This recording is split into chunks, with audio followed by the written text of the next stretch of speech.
Hello, and welcome to a Friday edition of Tisky Sour. This evening I'm joined by Novara Media's very own Dalia Gebrial. Hi, everyone. How's it going? It's been a while, hasn't it? It has been a while, hasn't it? I know. I've been burrowing away. What have you been doing, your PhD? Yeah, I mean, I did like loads of stuff for the election, and then when that happened, I went into a very deep depression. Oh, no. And then I reared back to do that PhD thing that I'm doing. What's it on? It's on the gig economy, future of work, immigrant labour, all that nice stuff. We're going to talk about a shed load of things tonight. We're talking about GMB, Good Morning Britain, Iain Dale's walk-off this morning. He got a bit annoyed at Grace Breakley, and I think it proves that Tories can dish it out, but they can't really take it. We're also going to talk about the Irish elections, which are tomorrow. Sinn Fein are surging in the poll, and we speak to a Sinn Fein senator. After that, we are going to talk about Richard Burgon's peace pledge. So this is the idea by Richard Burgon, who's standing, obviously, to be deputy leader of the Labour Party, that if the Labour Party were ever to go into some, foreign war that wasn't sanctioned by the UN and that wasn't urgently necessary in terms of the self-defence of Britain, it would have to be voted on by Labour members first. This has upset a bunch of people, among them Lisa Nandy and Alistair Campbell. I mean, whether he's someone to critique on these... Whether we value his opinion on these issues, I assume we'll discuss in a moment. We're still letting him talk. And we will finish on the clusterfuck, which is the Iowa caucuses. Let's start with this story about GMB. So we're going to go to a clip in a moment, but first of all, I'll explain the context of it. So on Good Morning Britain this morning, they were discussing a really horrible story, actually. So last summer, there was a 17-year-old boy who threw a 6-year-old boy off a balcony on the 10th floor of the Tate Modern. This is now in the news because it's just been revealed that the boy who committed this crime, John T. Bravery, had told carers a year earlier that he planned to kill someone in such a way. So there's a really, we're not going to play it, but a really horrible recording of him saying, what I'm going to do is I'm going to go up a tall, well-renowned building and I'm going to throw someone off because that's going to get me sent to jail. And that's,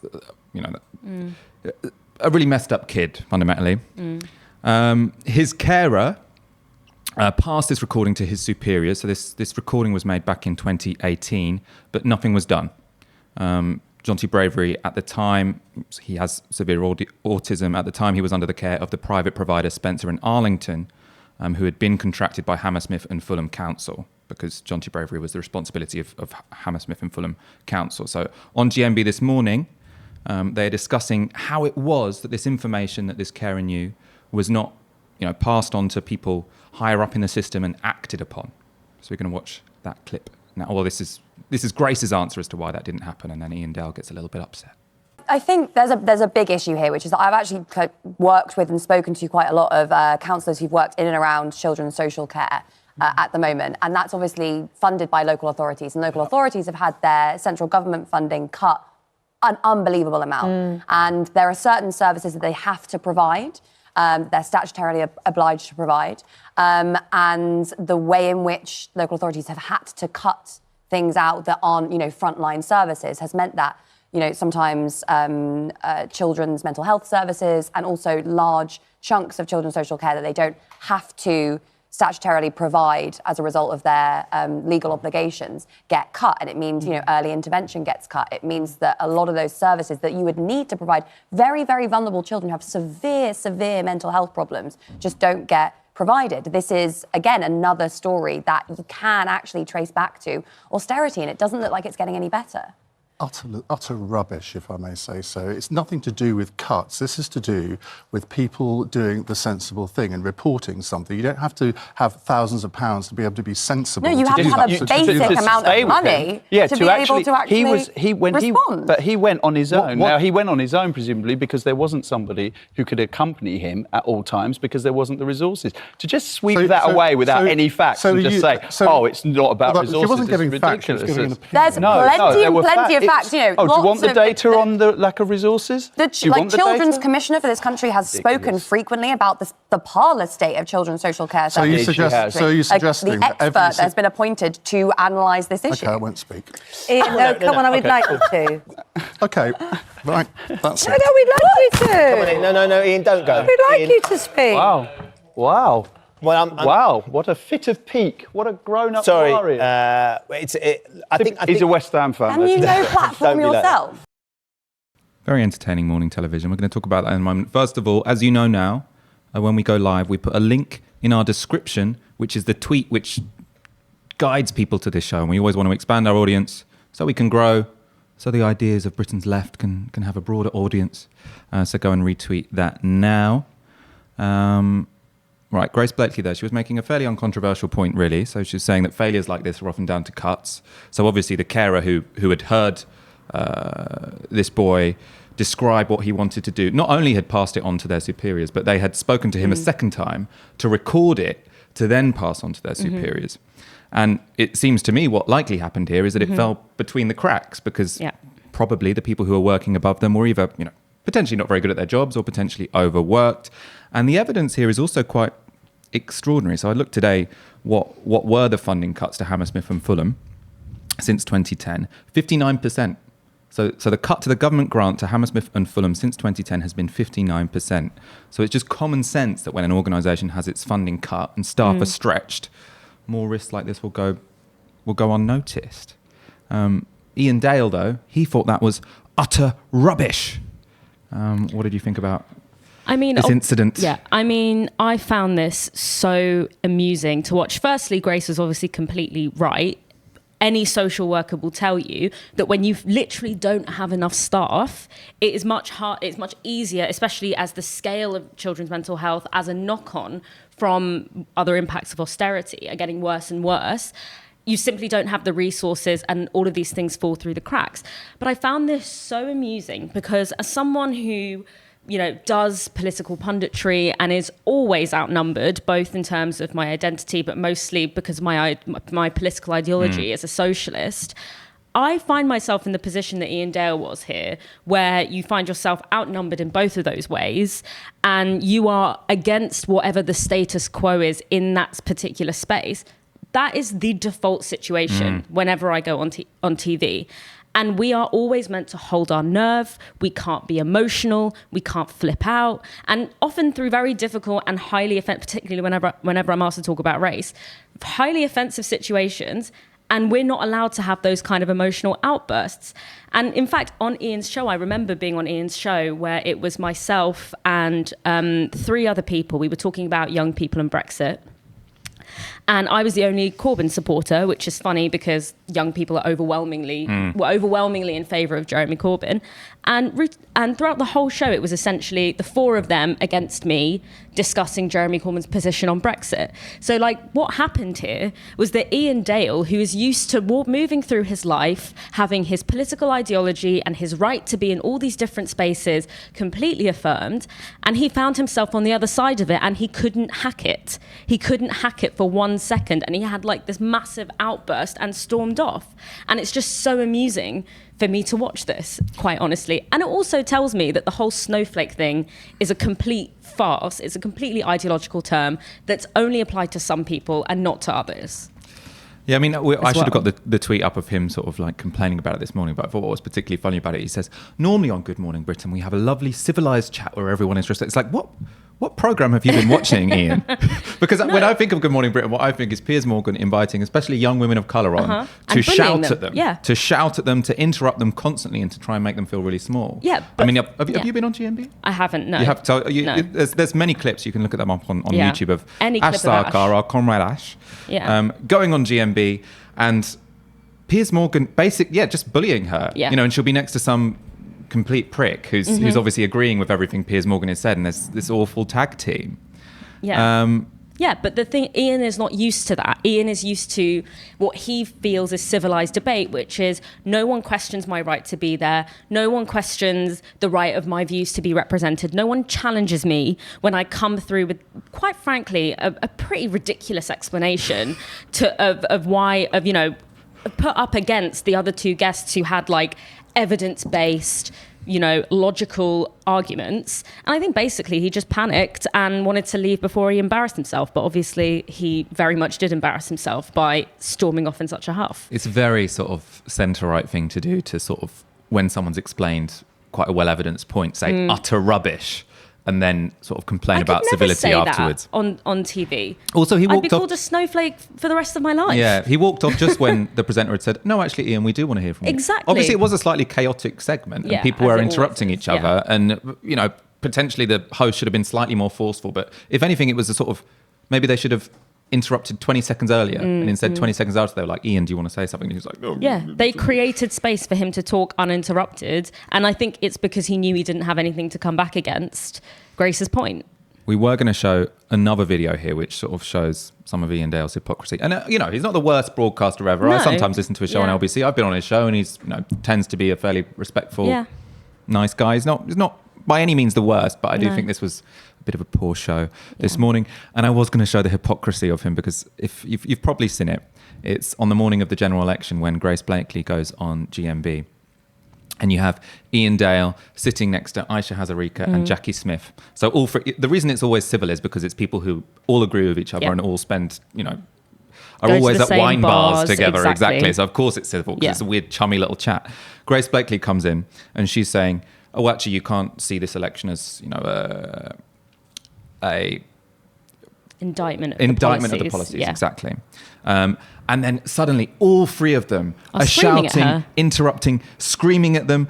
Iain Dale is shouting, "You're a robot! You're a robot!" Like it was horrible to watch. I remember watching it on the morning and just being like, is this what it's going to be like? It's not so civil.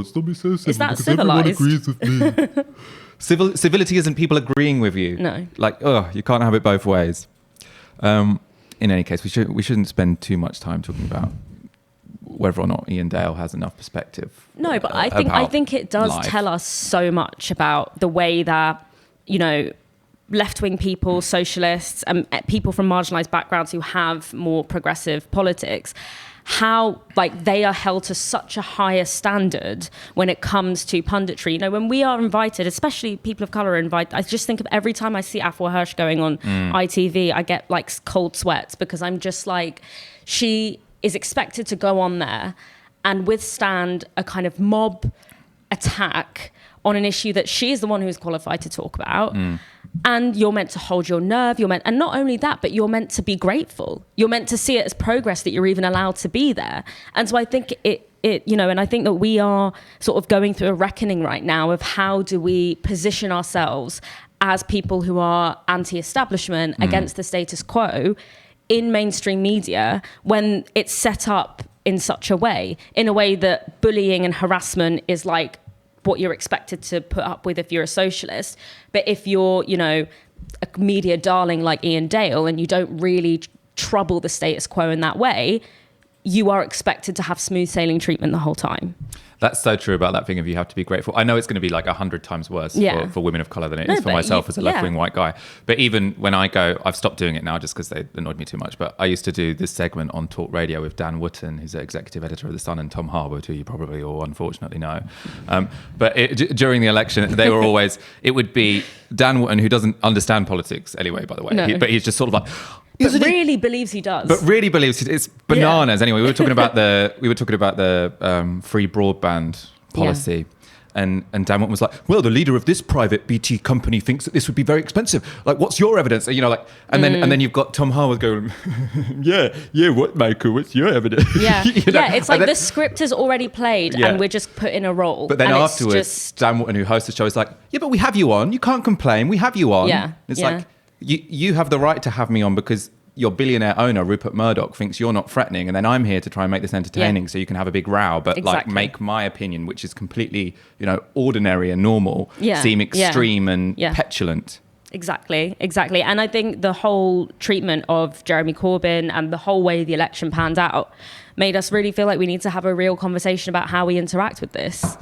But that's quite a sort of analytical point to come out of such a dumb situation. And how you interact with it is you do kind of have to build our own institutions and then deal with it strategically because you are. Novara Media. I don't know. Good segue, Dalia. We should get you on more often. If you want more shows where people like Iain Dale, get to interrupt young women, and then the moment anyone interrupts them, walk off. If you want a show where that's not, the default. Then go to support.novaramedia.com and donate the equivalent of 1 hour's wage to Novara Media, 1 hour's wage a month, to Novara Media. We're not funded by billionaires. We're not funded by whoever funds GMB. I don't know who funds ITV. God knows. Adverts, actually. We don't have corporate adverts. So go there, give us some money, and make sure you have subscribed to our YouTube channel and your notifications are on. As you know, we're doing shows more and more often at the moment. Every night this week, in fact. Wow. So if you want to get updates every time we go live, make sure you are subscribed. We are going to go on to our second topic of the day, which is the Irish elections. So tomorrow, Ireland goes to the polls in a general election. Irish politics has somewhat confusingly been dominated by two centrist parties with little ideological difference for almost 100 years now. So that's between Fine Gael and Fianna Fáil. And every prime minister since the 1930s has come from one of these parties. I find it quite confusing that they don't have a centre-left and a centre-right party. They just have two centre-right parties. But however, this time, there is a different party leading in the polls, Sinn Fein. So Sinn Fein, you've probably heard of them. They were the political wing of the IRA, the Irish Republican Army, which is an association which in previous elections limited the extent of their appeal. However, with a charismatic new leader who highlights social and economic issues such as housing and healthcare, they're reaching new levels of success, and primarily by appealing to the country's young, and especially on the issue of housing. We're going to go to an interview in a moment, but first of all, just so you can get an idea of who Sinn Féin are and why they're having newfound success in this election, we're going to go to a clip of their leader, Mary Lou McDonald, speaking earlier in the week in the Irish leaders' debates. We started this conversation this evening talking about change and why there is an appetite for change. That's the reason why. Because the political establishment will find every reason in the world to give breaks and relief to big corporate entities. I'm not saying and will that's find not my every observation. Don't talk over each other. And will find every reason in the world not to consider the first group of people that we should be considering, which are the workers and the citizens of this state. You can see there McDonald rallying against the political establishment and in favour of workers and citizens of the state. And it's quite clear why Sinn Féin are talked about as a left populist party, and a very successful one. As I said earlier, they're leading in the polls. And the latest from Survation has Sinn Féin on 25%, Fianna Fáil on 22%, and Fine Gael, which is Leo Varadkar's party, the current Prime Minister, the current Taoiseach, on 17%. But there is a problem. Sinn Féin didn't expect themselves to do quite so well, and so they've only stood 42 candidates in a parliament with 180 seats. A little bit of a fuck up. Sounds familiar. Yeah. Imagine a left-wing party making strategic mistakes in the run-up to a general election. Who would have thought? In any case, to ask about this and more, earlier today, about an hour ago, I spoke to Paul Gavin, who is a senator for Sinn Féin. So he's not up for election tomorrow because they're in the second chamber there. I think their election is in about 6 weeks. But we, talked about Sinn Féin's prospects for tomorrow and how us Brits should understand the election. I want to check, actually. Do you have my first question going into it? You do. Paul Gavin, thank you so much for joining me this evening on the eve of the election. Sinn Féin, your party, are ahead in the polls. They're coming first above Fine Gael and Fianna Fáil. But you haven't stood enough candidates to actually win the election. You must be kicking yourselves. What happened there? Well, no, we're not kicking ourselves. I mean, we are very positive that we'll have a good day tomorrow. We currently have 22 seats in our parliament. We're running 42 candidates. We're very ambitious. We think that each one of those candidates has a decent chance of getting a seat. Some a very good chance. Realistically, though, we're still growing as a party in the south. So we think we've got the right numbers. Perhaps there could have been one or two areas where we could have stood one or two more. But the key thing is to build the strength of a radical left alternative here in Ireland. And so what's your analysis of why the surge is happening? Sinn Féin, by all accounts, are doing better than what many people expected, including, your own leader.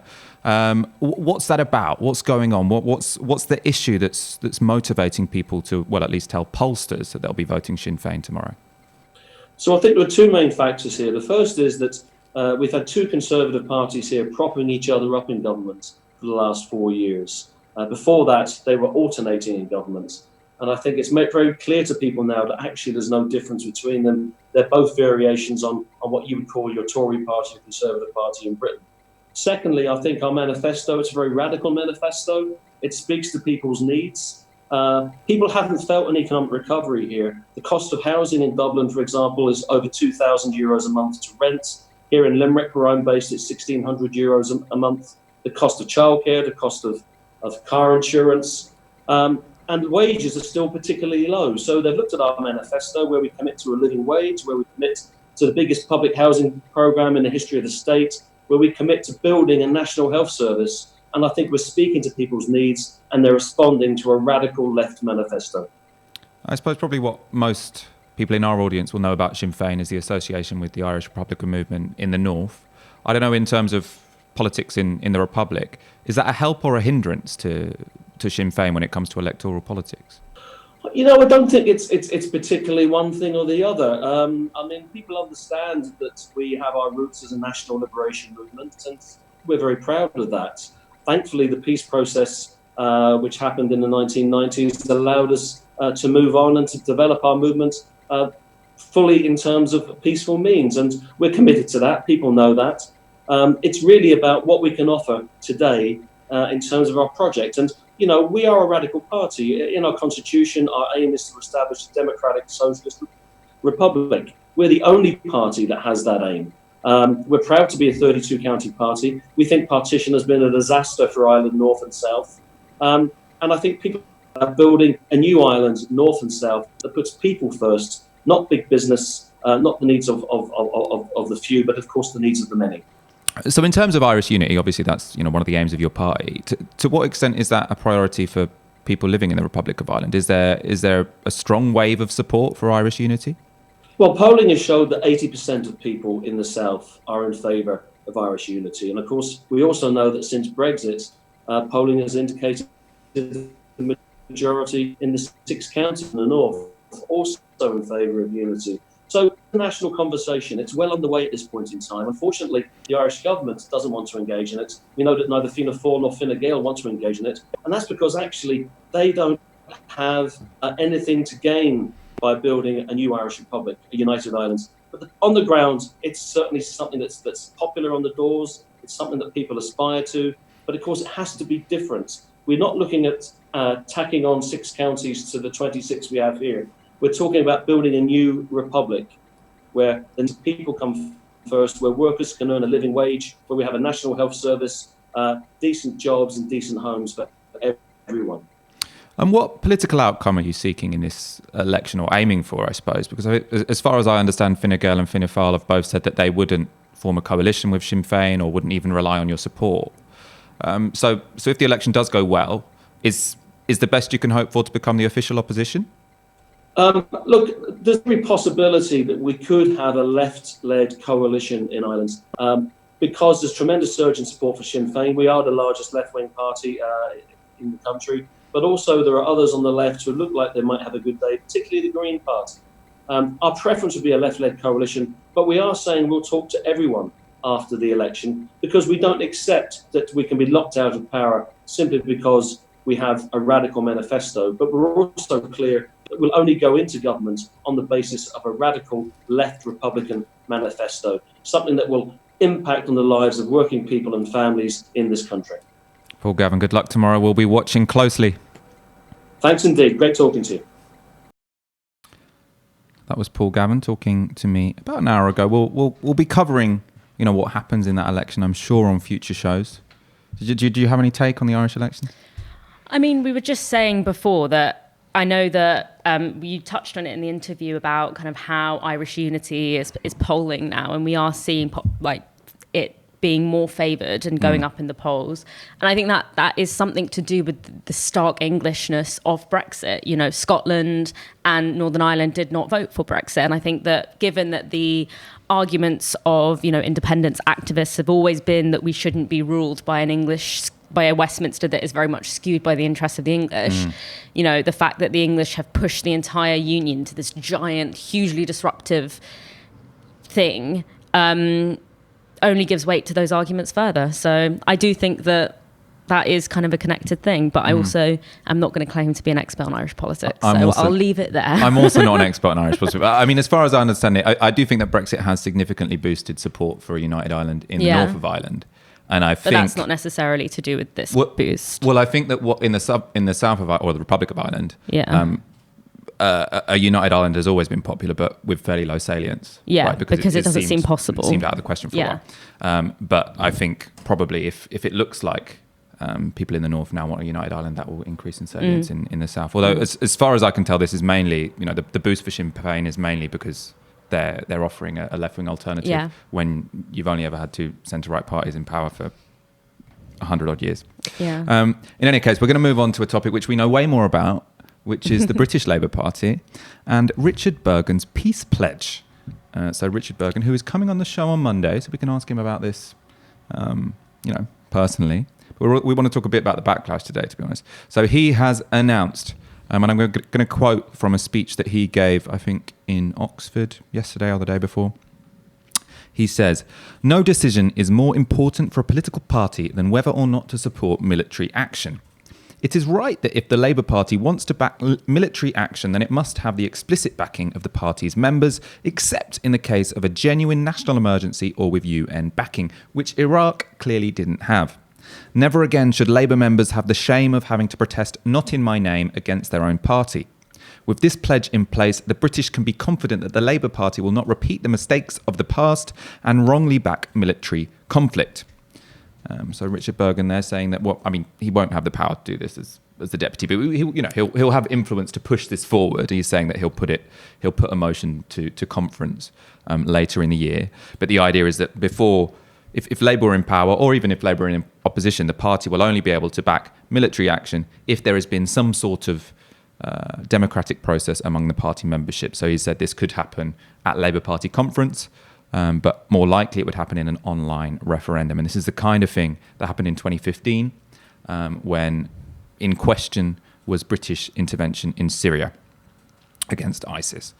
So in that case, Jeremy Corbyn was against intervention. He was against bombing ISIS in Syria and other forces. But many of the party backbenchers were in favour, including the Shadow Foreign Secretary at the time, Hilary Benn, who made that kind of ridiculous speech in Parliament. And that was used by Corbyn basically as leverage to push his particular position. And it did, I think, limit the rebellions that happened in that moment. We'll talk about in a moment who's not happy. But first of all, what do you think about Richard Burgon's peace pledge? So I see where he's coming from. He is running on a platform of trying to democratise the Labour Party, and he's sort of extrapolating from the specific example of Iraq, where you had a leadership that was very intent on doing an illegal military action, and the membership of the party, as well as British people in general, were very against it. So there's a sense that had there been more democratic accountability, this disastrous war wouldn't have happened. But I don't think that the fate of people abroad should be put in the hands of people in this country, in the sense that I think it's all a kind of extension of this idea that the rest of the world is just kind of like a Sims game, and we just sort of decide whether or not they have this or they do that. And I just think that, and that's not to say that I don't know, and especially if you don't have UN backing, I think that it should be out of the question. But this, we're going to sort of talk about this a bit more when we go to the sort of responses. I think that the question of military intervention is always at the forefront of this idea of Britain's responsibility to the rest of the world. And it's kind of this very white man's burden approach, when really, if we are talking about solidarity with oppressed people around the world, why is the conversation never about, reforming international institutions to make them more democratic and to make there be less geopolitical inequality? How do we, how do we redistribute resources, both economic and political? That's never really the question. We never ask why there is sort of this inequality and a higher level of dictatorship in the global south. And also, if something is happening in your country that is, fucked up, it's the kind of the kind of parallel of it would be, if the US, if the ANC, when it was a more radical force, looked at the treatment of black people in the US and said, well, I think we all agree that we have to go and invade the US in order to liberate the people, the oppression and the injustices that are happening in that country. It's a very kind of colonial mindset that sees, that looks at these things as a kind of one-way approach. So I understand where Burgon's coming from. I think it's clunky, and I think it's definitely makes me miss John McDonnell and Jeremy Corbyn, who had a much more nuanced idea of what international solidarity means. John McDonnell was doing really interesting stuff with the International Social Forum, and there was interesting stuff happening in DFID as well. So I think it's clunky. I understand where he's coming from. I'm sympathetic to the position, but it's actually a really dumb idea, basically. I suppose in defence of the idea, because one response, we're going to look at some of the more ridiculous responses in the moment, but one of the more sort of common responses from the soft left or people who are anti-war anyway was to say, why not just have an anti-war leader and an anti-war party anyway? And I think you're right that you shouldn't have as your general policy, we'll go to war if our members vote for it. But he's putting in there, it's more a safety mechanism, because the idea it's not that a good leader, anytime they has to make this decision, they go to the membership and let them decide. It's that if a leader has decided they want to intervene, so that decision's already been made, they have to seek permission from the membership. So if anything, it's going to stop you. It can only make Britain intervene less as opposed to more, which is true. But I also think that it's one of those sort of processes that is vague enough that it could be used to more disastrous ends. To give added legitimacy to some kind of intervention. Especially because I don't think that anti-colonialism is in the DNA of the Labour Party, which is something that we'll get onto when we talk about the reactions to. Well, anti-colonialism is especially not in the DNA of Alistair Campbell. He wasn't particularly pleased or impressed by Richard Burgon's proposals. He tweeted, "Oh my God, so we don't do anything without getting the go-ahead from China and Russia and the specific backing of party members whose choices helped deliver a right-wing charlatan with a majority almost half the one we got when Labour was a serious party that illegally invaded Iraq and left 100 million, left a million people dead." Also, what did China and Russia do? imagine thinking you have the legitimacy to tweet about this kind of thing. The reference to Russia and China is about the Security Council, right? So Richard Burgon was saying, UN. We can intervene with or Britain can intervene in a foreign country if it has the support of the UN Security Council. Otherwise, it will need to go to Labour Party members. Okay. So Alistair Campbell is basically saying, fuck the UN. The UN's stupid. Britain should be able to decide whenever it wants whether or not it can intervene, because that went so well when he was Director of Communications for the Prime Minister. I mean, it went well for him, apparently. He can't stop going on about it. That's true, actually. You would have thought that... He would have hung his head in shame. You would have thought, that starting an illegal war by, manipulating intentionally a dossier... Well, he secured the interests of capital. I suppose that leads to a very lucrative You're more cynical than me. I shouldn't be surprised, Dalia. I shouldn't be surprised. Another person who's, not quite as ridiculous as Alistair Campbell, but also upset about this, or not necessarily upset, but against this, is Lisa Nandy. She gave this answer to a question about Richard Burgon's proposals yesterday, I suppose, or the day before. Times in our history, there have been moments when we have had to stand up and go and protect people all over the world. And in Kosovo, in Sierra Leone, in Rwanda, those people cannot wait for us to ballot Labour Party members, and I think every single member of this party understands that and believes in it too. We have a responsibility to protect, and we have obligations to people outside of our borders, and that is the sort of Labour Party I will lead. So that was Lisa Nandy saying, at times in our history there have been moments when we've had to stand up. In Kosovo, Sierra Leone and Rwanda, those people could not wait for us to ballot our Labour Party members. I know that you weren't impressed by this particular answer. It's just, I find it just so fascinating that and she couches this, and this is what I mean by she couches it in the language of solidarity.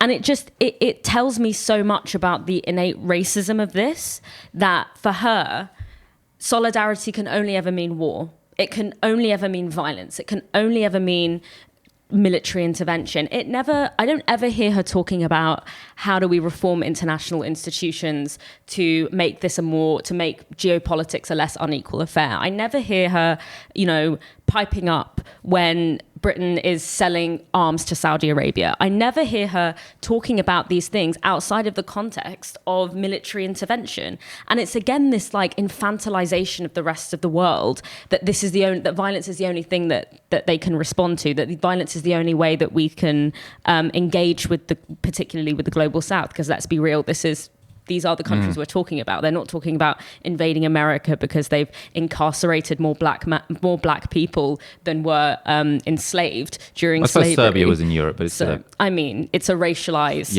and also like every time I talk to, this is really prevalent in the Labour Party. Whenever I talk to colonialists in the Labour Party, because that's what they are. They are like imperialists essentially. They're always like, but what about Sierra Leone? What about Kosovo?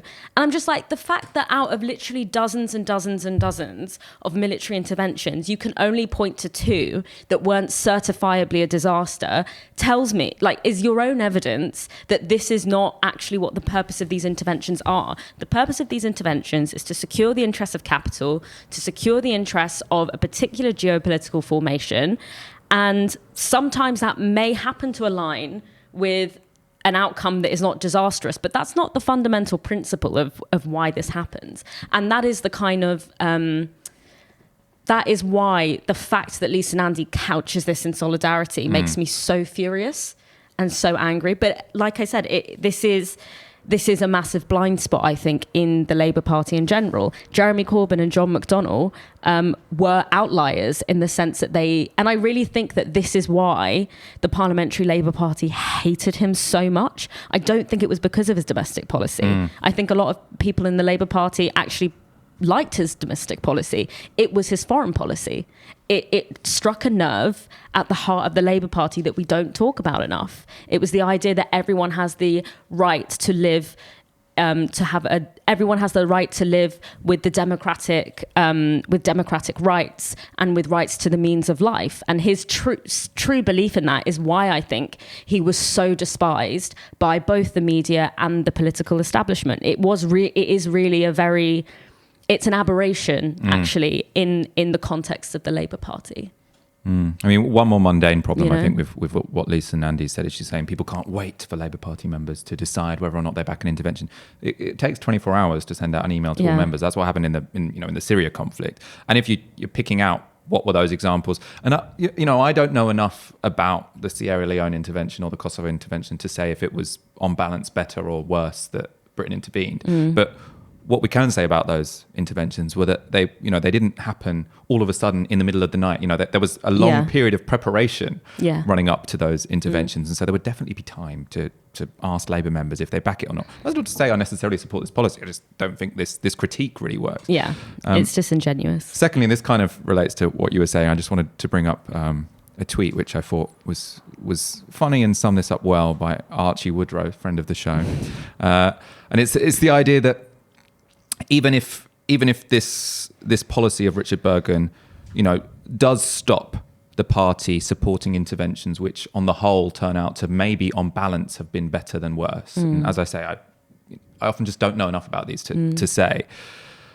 What does seem to be very clearly the case is that if Britain had as its foreign policy strategy, don't bomb, don't bomb, don't bomb, don't bomb, it would have been much more successful than the one they've had already. If what you're trying to do is damage limitation, then that's actually quite a good strategy to run with. We'll get up the tweet now because he put it very well. He says, a trained monkey or a dice where every side says no, don't bomb them, would still on average make far better decisions about whether or not to go to war than Britain's political establishment. Yeah. We are going to move on to Iowa. And I suppose if we're talking about Bernie Sanders. If Bernie Sanders wins, then a lot. Whether or not Bernie Sanders wins will ultimately be more influential in terms of what people in the global south are going to get bombed than Richard Burgon's let's have a referendum before we bomb them policy. Which means that we, like most other people, or most other leftists in this country, we're watching very closely the caucuses which took place in Iowa on Monday. Obviously, the Iowa caucuses are important because they're the first state to vote in the Democratic primaries, and that gives various candidates momentum or denies the momentum. In this case, it denied Biden momentum because he came fourth. And Bernie Sanders came first by most accounts, but that victory or the momentum that he could have received was somewhat undermined by the fact that there was a complete administrative cock-up or conspiracy. I suppose we can discuss which one of those it was in terms of the Democratic State Party. So did you stay up for it? Did you stay up for the results? I didn't stay up for it, but it turns out I didn't need to because I stayed up till nothing happened at 3 a.m. I stayed up till about 3, and then I was like, fuck it, I'll just go to bed and look in the morning. And then you wake up in the morning, you're like, well, you still haven't got the results? What the fuck has happened there? I think we still don't have that last 2%. Well, we still don't have the last results. And the reason we don't is interesting. Well, I suppose, in case you need an introduction to it, what happened was ultimately in these caucuses, you've got people in it looks to me sort of like sports halls all across the state. And you have a sort of quite complicated process where people have to go to different corners of the room depending on which candidate they're supporting. And then if a candidate doesn't have enough support for them to be what's called viable. Yeah, it's 15% of the room. Yeah, then their supporters can coalesce around a different candidate who is viable. And because this is quite a complicated process, the Democrats had bought an app for people in these various sports halls to send back their results to the Democratic Party headquarters of the state. And what happened was this app seemed to just not work. So no one had their results. And we're expecting results within an hour or two, and we still don't have all of them. There were a bunch of conspiracies. Well, I don't want to call it conspiracy because that's to sort of immediately delegitimize it. And I wouldn't put anything past the Democratic establishment at this point, because the application, which was quite sort of aptly called Shadow, and was sort of funded and designed by another company, which I suppose is less sinister, but still sort of like acronym. Yeah. Sort of like, that has connections to the Pete campaign. That has connections to the Pete Buttigieg campaign, which, and you can tell quite an easy story here, which is that Bernie Sanders was going to get a bunch of momentum in this campaign. Then a very complex system finds that Pete Buttigieg is sort of, kind of magically going to be the winner, and we don't quite know how. There are a bunch of inconsistencies in the results as they were put back. The whole thing's a fucking mess. But Pete Buttigieg sort of had 2 days where the Democratic establishment hadn't released the results. Well, they'd only released 63% of the results, and those 63% were the precise results which showed that Pete Buttigieg had won. Was like marginally ahead. Yeah. But in any case, they nearly are all back now. And it turns out that on first preferences, Bernie Sanders won, was it 6,000 more votes than Pete Buttigieg? And on equivalent state delegates, or state delegate equivalents, they're neck and neck. It's impossible to sort of tell the difference between them. And we're just going to now show a clip of Bernie, who later in the week, so a couple of days ago, he comes out and says, actually, look, I won the Iowa caucus. Yeah. This is Bernie. Mayor Pete's been declaring a win for days now. Why should people believe your victory speech over his? Because I got 6,000 more votes. And from where I come, when you get 6,000 more votes, that's generally regarded to be the winner. Yes. We're going to reload that because we like it so much. Watch out for the wink. Mayor Pete's been declaring a win for days now. Why should people believe your victory speech over his? Because I got 6,000 more votes.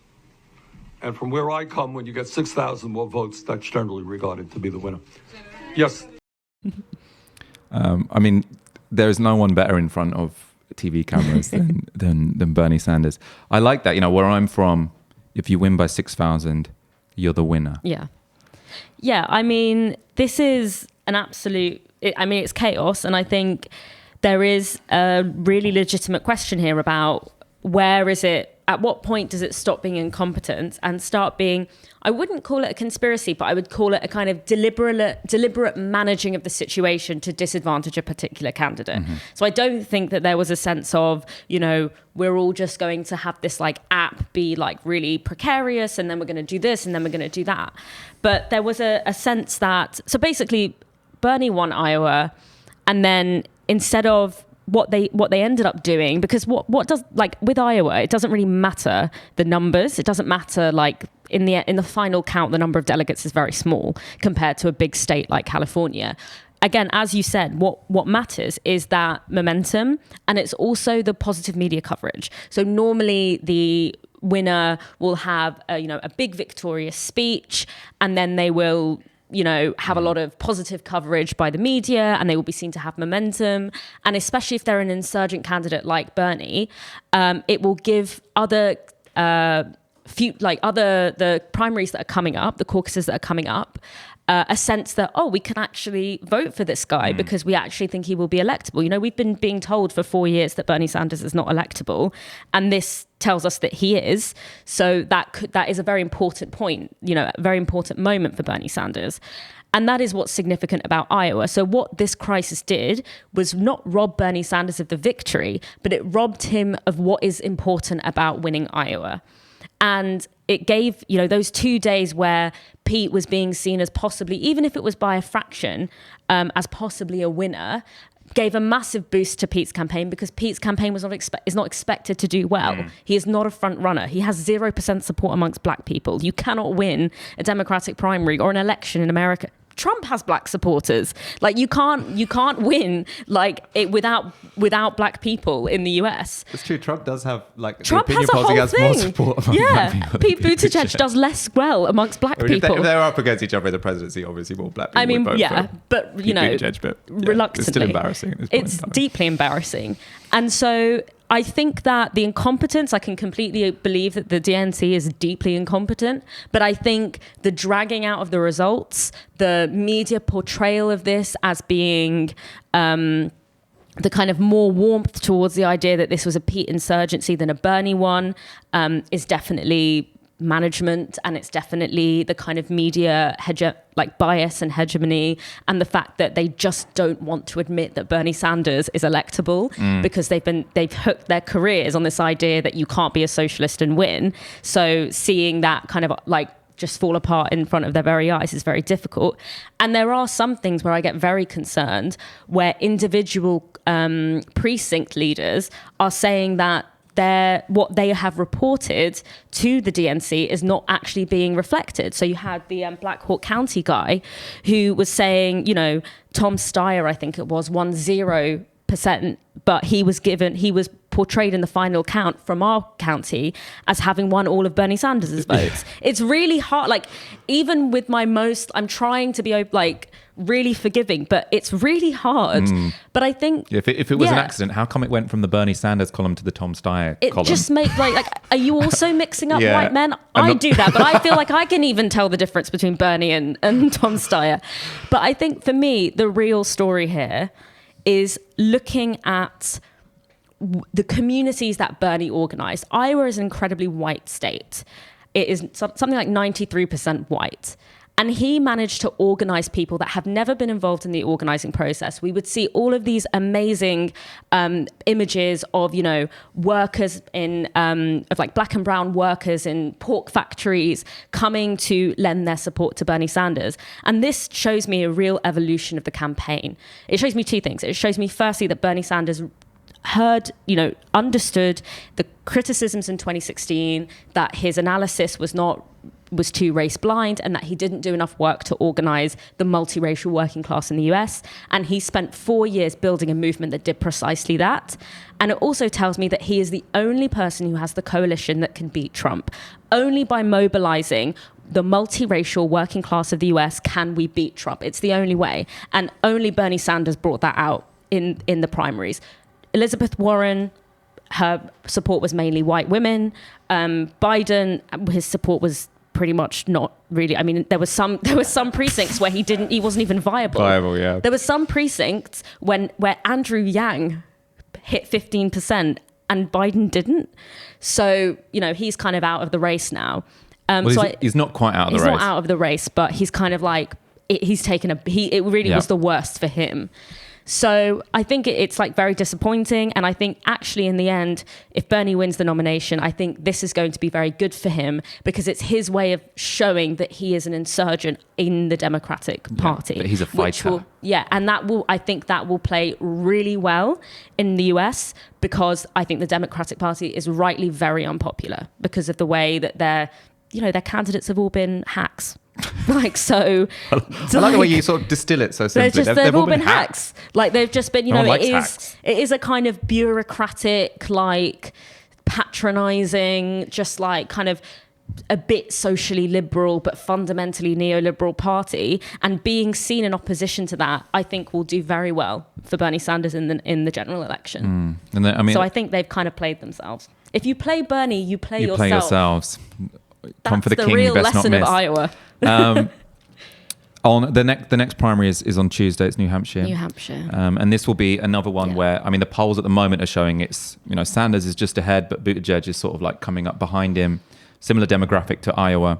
When you start getting states with different demographics is when you get to North Carolina and Nevada, and that's where, you know, that's where Biden is more competitive, and this is the difficulty for Bernie Sanders' opponents, which is that in terms of who can beat Bernie in, you know, kind of white states, it's Buttigieg, and then in southern states with lots of, because I think black people young black people are especially voting for Bernie Sanders, but then you get to some states in the South where older black people still have a sort of commitment to Biden because he was Obama's VP, so that he's doing quite well amongst those communities, and now I think the billionaires are still struggling as to which one they're going to back. But this is so interesting. What you're saying is that you're saying, well, Buttigieg is the only one who can be competitive to Bernie amongst white people, and Biden is the only one who can be competitive to Bernie amongst people of color.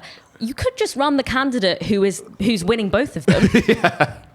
That seems like the logical extension to me, but they're just like, they are.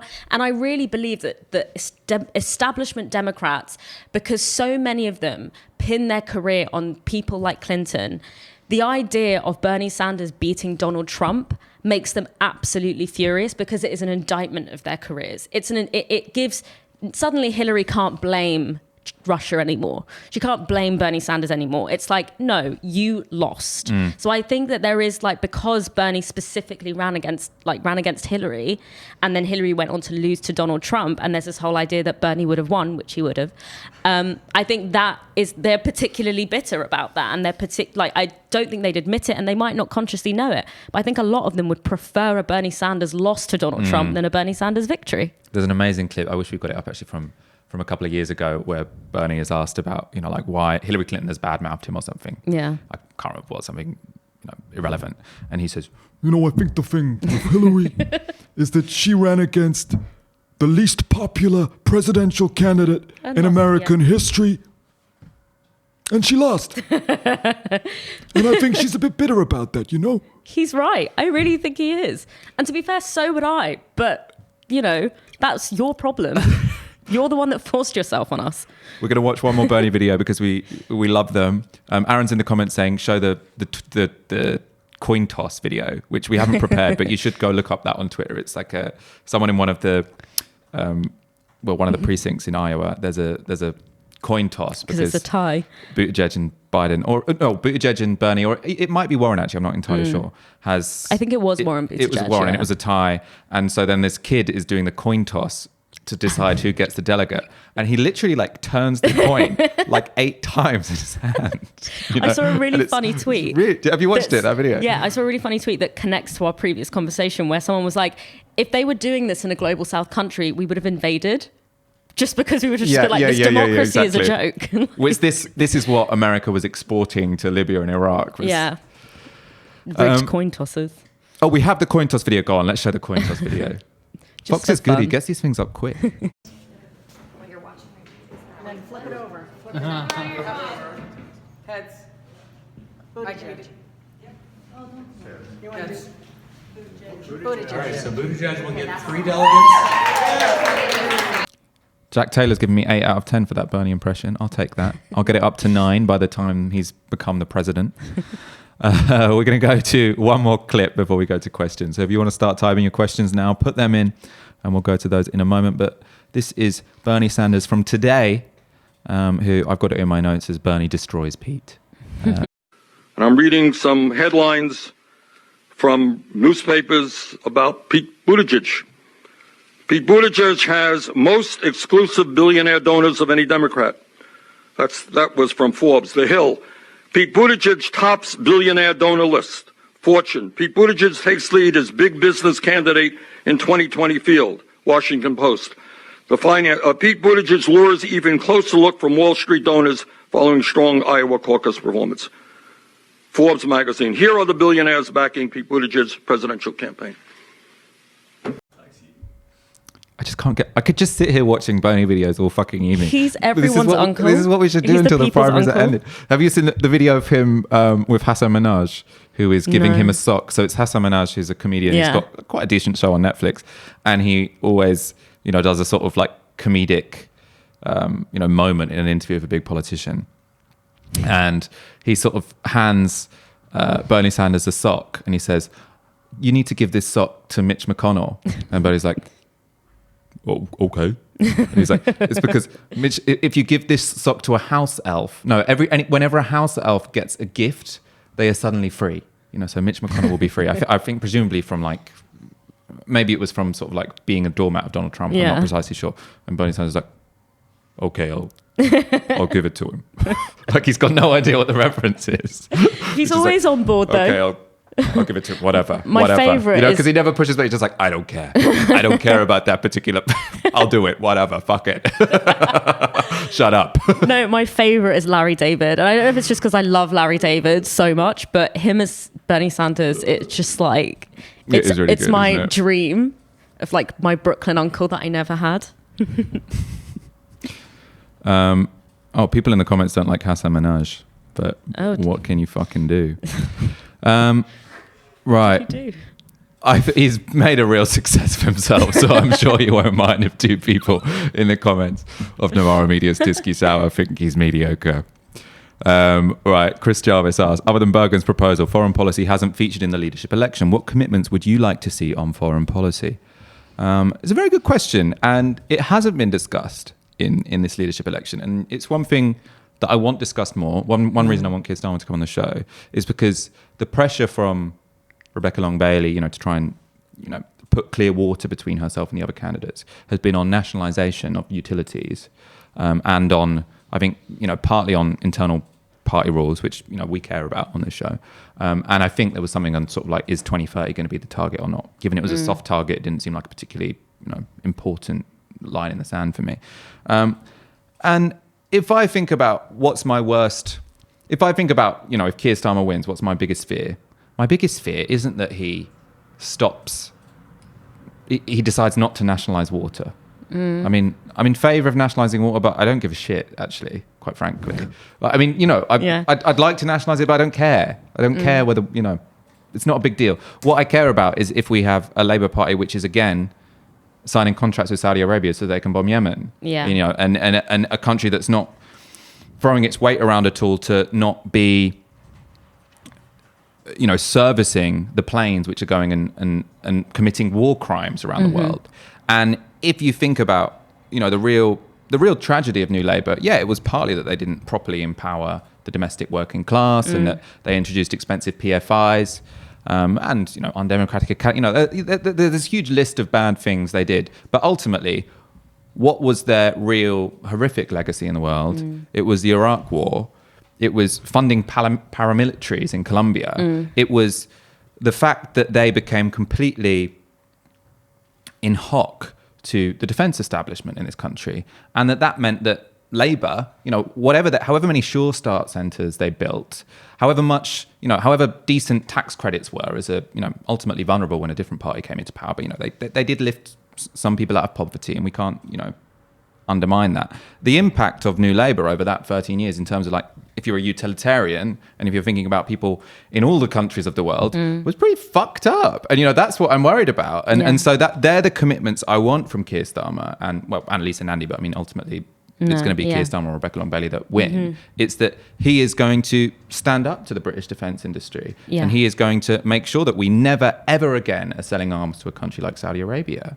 I don't know, what do you think about this? Why hasn't foreign policy appeared in the Labour leadership election?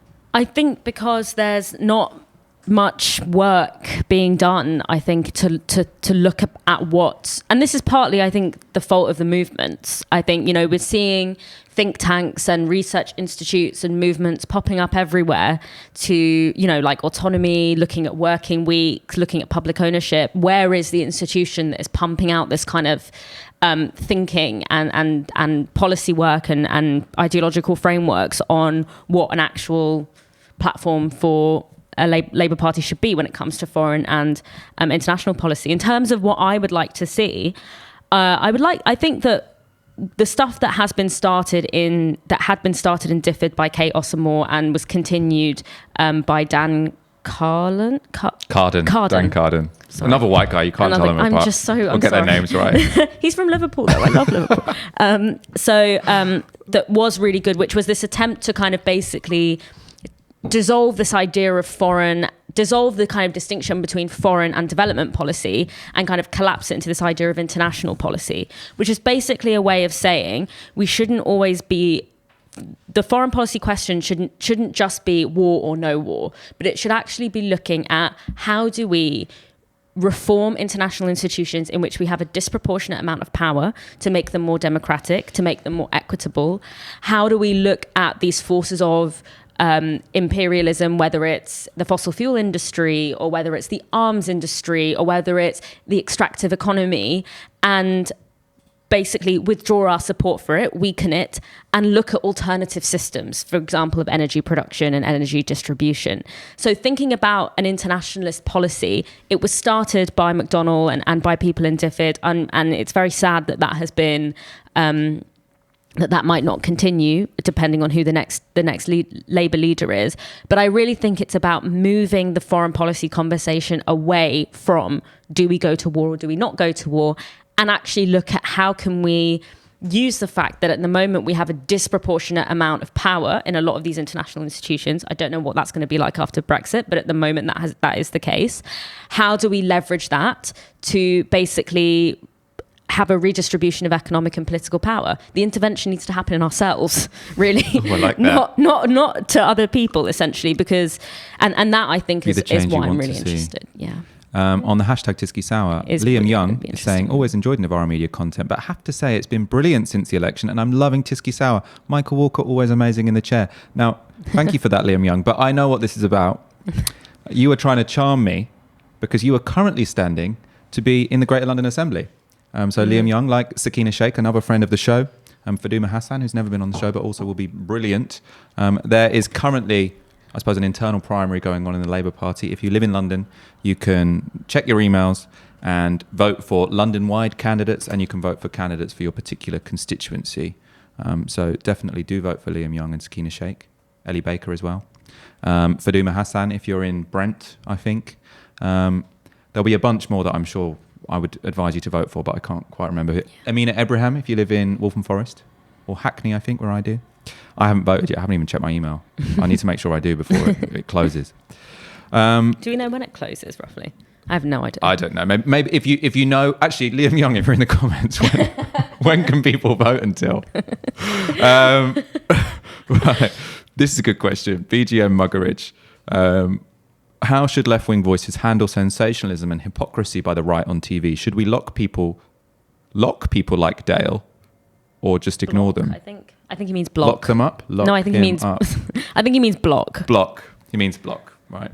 Should we block them or just ignore them? Well, I mean, both of those are quite similar. I was expecting reply to them would be one of them, but I mean, I think that this is a conversation that we really need to have. We really, so far, I think our strategy has been to just try and, when it comes to sort of political punditry, to just sort of be in the room, to just have bums on seats, basically. And I think that's been definitely a shift. I think, it's been very powerful to have people like Ash become regular contributors on these kind of TV shows.